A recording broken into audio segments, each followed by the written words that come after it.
Political crime thriller தான் இந்த படம் பிரதீட்சையா. இந்த படத்தினுடைய டைரக்டர் உன்னிகிருஷ்ணன் பி. பெங்களூரில் ஐடி கம்பெனி வச்சு நடத்திட்டு இருக்கக்கூடிய நிவின் பாலி அப்பா ஒரு அரசியல்வாதி, கரண்ட் சிஎம்மும் கூட. தனியார் தொலைக்காட்சி நிறுவனத்துக்கு லைவ்ல பேட்டி கொடுக்க போற அவருக்கு ஒரு சிறப்பான சம்பவத்தை ஒன்று செய்து விடுறாங்க. ஆளு அடுத்த நாள் இறந்து போறாரு. அந்த பெண் யார், அவங்களுக்கு பின்னாடி இருக்கக்கூடியவங்க யாரு, ஏன் இந்த குற்றச்சாட்டை இவர் மேலே வச்சாங்க அப்படிங்கிறதும், சிஎம் வர்கீஸ் இறந்த பிறகு அவருடைய மூத்த பையன் தான் சிஎம்மாக வரப்போகிறாங்கன்னு எதிர்பார்த்துட்டு இருக்கிறப்ப இல்லை அப்படின்னு ஹீரோவான நவீன் பாலியை கட்சி தலைமையிடம் சிஎம்மாக அறிவிக்கிறாங்க. இவர் சிஎம்மாக வர்றதுக்கு இவர் செய்த சில வேலைகள் அதை அழகாக கையாண்டிருக்காங்க இந்த படத்தில். தன்னுடைய அப்பா மீது சுமற்றப்பட்ட குற்றம் பொய் அப்படிங்கிற நிரூபிக்க வேண்டிய கட்டாயத்துக்கு தள்ளப்படுறார் நிவின் பாலி. அதை எப்படி நிரூபிக்க போறார் அப்படிங்கிறதான் இந்த படம். டைரக்டர் உன்னிகிருஷ்ணன் அவருடைய படங்களில் உண்மைக்கு நெருக்கமாக இருக்கக்கூடிய கதைகளை எடுத்து பண்ணுறது அவருடைய வழக்கம்.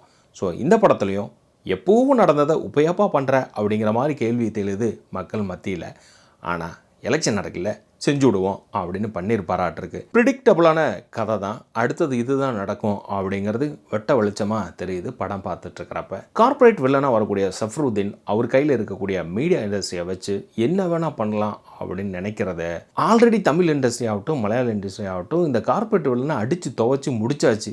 தெலுங்குலையெல்லாம் எப்போவோ துவச்சி காய வச்சுருந்துருப்பாங்க இந்த கார்பரேட் வில்லனை. இப்போ எதுக்கு இந்த வில்லனை எல்லாம் அறிமுகப்படுத்துறீங்க அப்படிங்கிறதும் ஒரு கேள்வியாக தான் இருக்குது. படத்தில் ஃபர்ஸ்ட் ஹாஃபில் இவர் சிஎம் ஆகிறது அப்படிங்கிறது மிக சிறப்பான ஒரு ட்விஸ்டாகவே இருந்தது. இதே போல் அப்பப்போ ஒரு ட்விஸ்ட்டுகள் வெளிப்பட்டு இருக்கோம் அப்படின்னு நினைக்கிறப்ப இவர் தான் வில்லன் அப்படின்னு தெரிஞ்சிருச்சு. அந்த பொண்ணு வாண்டடாக இதை செய்திருக்கோம் அப்படிங்கிறது தெரிஞ்சிருச்சு. அவரை கொல்ல வைக்கிறதுக்கான பூதாகரமான விஷயம் என்ன அப்படின்னு எதிர்பார்த்தா அது ரொம்ப சாதாரணமாக போயிடுச்சு. இதில் மீடியாவை வச்சு என்ன வேணால் பண்ணலாம் அப்படிங்கிறதும், அரசியலில் தான் பதவி ஏற்கிறதுக்காக என்ன வேணால் செய்வேன் அப்படிங்கிறதும், உறவுக்குள்ளே இதெல்லாம் சகஜம் அப்படின்னு சொல்கிறதும் இந்த படம் சொல்லியிருக்கு.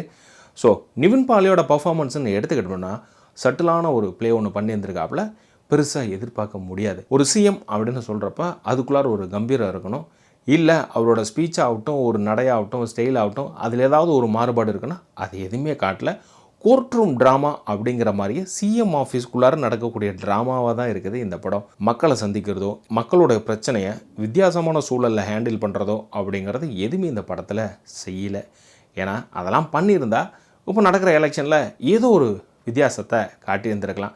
கரண்ட்டாக நடந்த இஷ்யூவெல்லாம் கூட இந்த படத்தில் வெளிப்படுத்தியிருந்திருக்கலாம். அது எதுவுமே இந்த படத்தில் பெருசாக சொல்லப்படலை. ஸோ பொலிட்டிக்கல் ட்ராமா பார்க்கணும் அப்படின்னு பிரியப்படுறவங்களுக்கு இந்த படம் ட்ரை பண்ணுங்கள். ஸோ இதே போல் நம்ம சேனல் மற்ற படங்கள் ரிவ்யூ இருக்குது பாருங்கள். மறக்காமல் சப்ஸ்கிரைப் பண்ணிட்டு மற்றவங்களுக்கும் ஷேர் பண்ணுங்கள்.